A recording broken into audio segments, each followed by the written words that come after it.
Well, I just thought I would start on the stand before I sprayed the front of the cowling, and this is what it looks like so far. It's not looking too bad. Not looking too bad at all.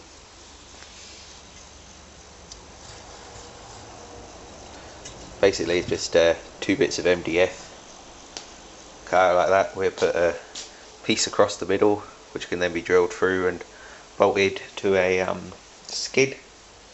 And that really shouldn't go anywhere when we're pulling it over then. So yeah, pretty pleased with how that turned out actually. Not bad for something that took about 10 minutes to knock up, and saved a whole lot of hassle of trying to make a stand out of metal. That would have taken quite a lot longer, but I think the MDF still gives quite a good effect actually.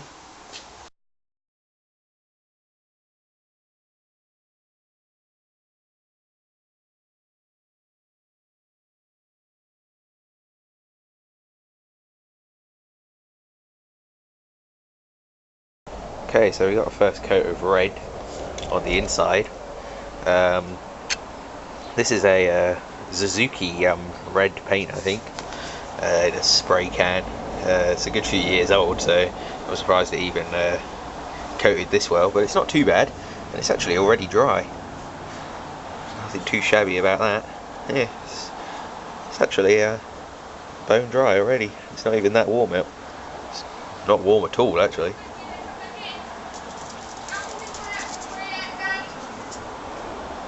And yeah, so that's where we are at the moment. Well, we just rebuilt the carburetor and wire brushed all the outside with it all in bits, so it's now looking nice and shiny to match the rest of the engine. And I'll tell you a little bit about how this works. Basically it's a Zenith carb, and there's no choke, as you can quite clearly see. We've just got the air filter cover to go on there, and I've actually got one of these carburetors already, so I know how it actually works. So the basic. So basically the bowl fills up, and then it's got a tickler here, and keep pressing that down, and then some fuel will dribble out of this section of the carburetor here, through that hole and also through up here, and basically that primes the engine for starting. So basically the carburetor just floods, and then you can start the engine. And with that it should actually start first or second pull with that sort of system. So it's basically like a really early Pulsar jet Briggs carb, but this is from like the 50s. Well, probably the 60s actually. I got a couple more bits just to go on it. Obviously the air filter, I've got to paint that, but you can probably hear it's raining at the moment. Got a little bit of thunder and lightning out as well. And in the shed there is my cowling drying. I've painted the front of that now, 2 coats. So we've got to go into the shed and get a Suffolk spring for this jet. So then we've got to clean up this bolt here, which clamps it to the inlet tube. But give it a shake. You can hear the float is moving nice and freely.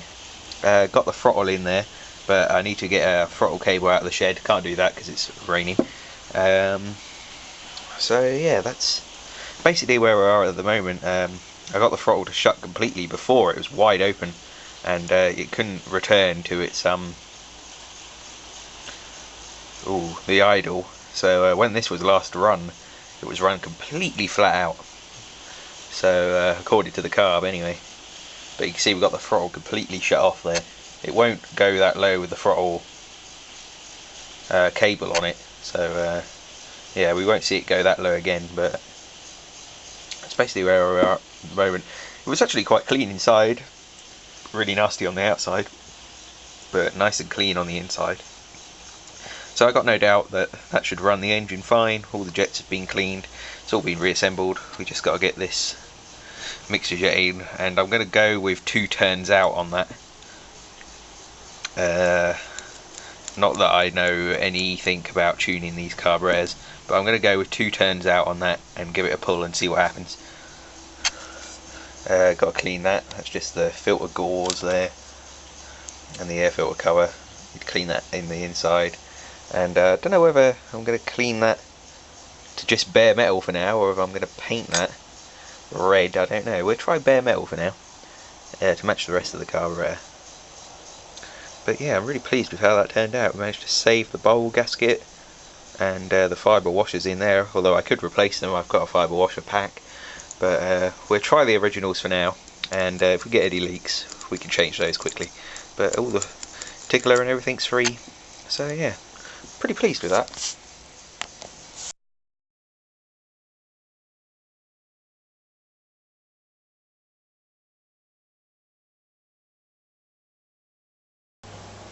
Right, well, there's just a little bit of a taster of what the engine might actually look like when it's bolted down. We need to get another coat of the red on there really, and get around some of these spots again. But other than that, it's not actually looking too bad.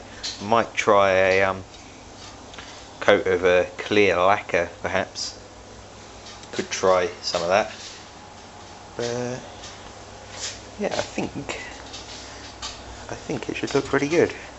I think we're going to need another coat inside as well. I've only put one coat on the inside. So, well, we could actually see if we can get the engine sort of sitting in there and see what it all looks like. Well, there's a general idea. Obviously it's just resting in there at the moment. It's not bolted down, so it's not straight. And obviously without the stand being bolted to anything, it will fall over, so I've propped it up. But that's a general first impression of what the engine might actually look like when it's all back together.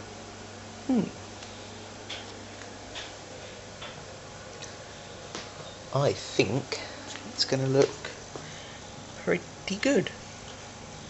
Yeah, pretty pleased with that actually. And we've also got the fuel tank stripped down. We can see if we can solder that neck back on there. But before I cut the actual filler cap off, I've got to see if I can find a replacement lurking about. Something that might go on there, just so we have a bit of peace of mind before we go and chop it off, that we're going to have something that we might be able to actually put back on there. But yeah, we're going to have this at all the base. I've got to make a base up for it. So all of that is going to be painted probably in the brown wood treatment again, or I might go for dark oak stain, but I don't think that's going to look at all any good on an old bit of MDF, so I'll probably just go with the wood staining, which should look just as good, and it'll match all the other engines as well, so that's sort of the theme I'm going for. But yeah, I'm quite happy with how this old red paint is performing. It dries really quick, even in this grey weather, which is really good because you don't want it out there too long. But yeah, I don't know what its actual resistance to being scratched is, but you can't scratch it at all with your nail, so that's a start.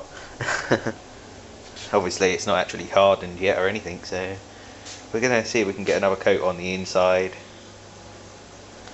and yeah, go from there. But it's starting to look really good. Pretty pleased.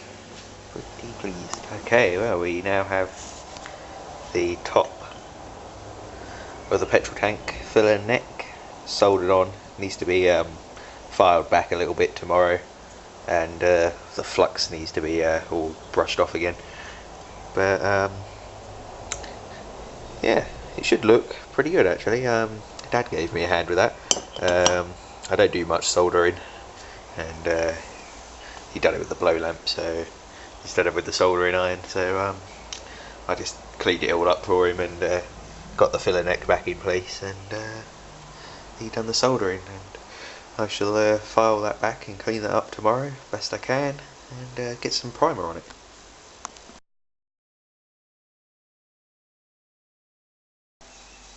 Okay, just cleaning up the ignition as well. We've sanded the points. They're opening and closing pretty freely, so shouldn't have any problems there.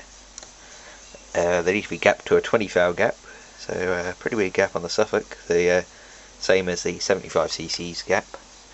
But it's all pretty clean now. I'm going to put a little dab of oil on the fibre washer. In fact, I might just give that a little flick of oil tonight so that soaks in.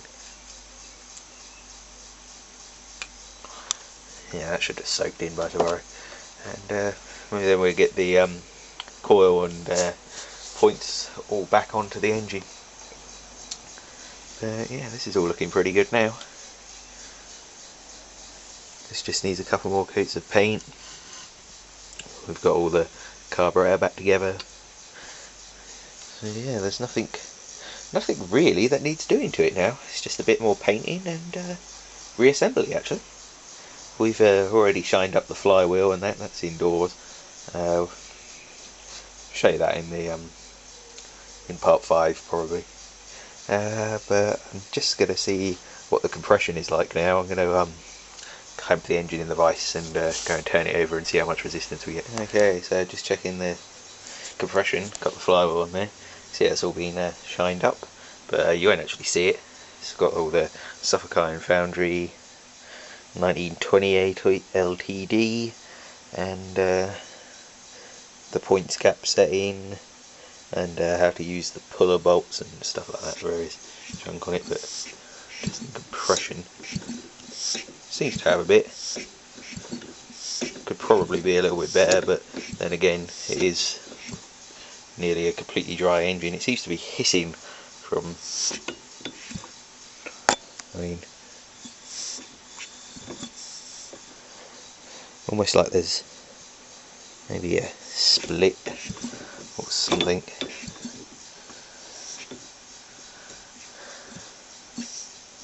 But I think it'll be okay, should run, and by the time there's oil and fuel mix in it, the compression will probably come up anyway. So at the moment it is basically a completely dry engine. So yeah, we should be okay. Put the carburetor and stuff on there, just see what it looks like. Yeah, not too bad.